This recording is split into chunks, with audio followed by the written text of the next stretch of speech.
আপনি রাধা মাধব গেছিলেন মুর্শিদাবাদে? না, ওখানে যাবো। কুমারপাড়া রাধা মাধব। আমাদের গোপীনাথেও এরকম মন্দির আছে। দারুণ দারুণ। এইখানে নিত্যানন্দ মহাপ্রভু সুভক্তগণকে নিয়েছেন, সপার্শ্বদ যখন আসেন খুব তৃষিত অবস্থা, মানে খুব তৃষ্ণা লেগেছে ওনাকে। দুপুরবেলার পরে এসেছিল, ঠিক 2-2:30টার সময় উনি পরীক্ষা করতে এসেছিল যে সত্যিকারের নরহরি মধুমতি ছিলেন কিনা। যখন আসেন খুব তৃষ্ণা লেগেছিল, তখন নরহরি বলে খুব তৃষ্ণা লেগেছিল, খেতে দাও।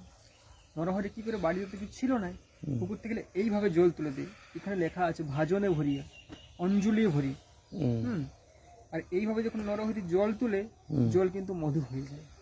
যত জল তুলে ততই মধু হয়ে যায়। কেন হয়? কিন্তু নরহরি ব্রজের মধুমতি সখী ছিল দ্বাপর যুগে। কৃষ্ণ অবতার রাধারানীর প্রিয় সখী ছিল মধুমতি নামে। এবার নাম হলো গৌরগণের নরহরি। মানে ওনার এই জন্ম হয়েছে কলিযুগে নরহরি রূপে। সেই জন্য নিত্যানন্দ মহাপ্রভু তো আপনারা জানেন উনি বলরাম ছিলেন, উনি তো জানেন কি উনি মধুমতির সখী ছিলেন দ্বাপর যুগে। সেই জন্য উনি এসেছিলেন কই মধু পান করাও, ব্যাকুল ভাবে কই মধু পান করাও। মধু তো বাড়িতে ছিল না, পুকুর থেকে জল তুলে দেয়। যখন জল তুলে সত্যিই মধু হয়ে যায়। এটা প্রমাণ হয়ে যাচ্ছে কি উনি মধুমতি ছিলেন।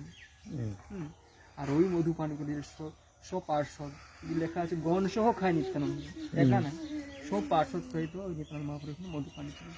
সেই জন্য এটা নাম হয়েছে মধুকুণ্ড, মধুপুষ্কর। আপনারা 1-2 ফোঁটা যদি অনেক ভালো হয়, 1-2 ফোঁটা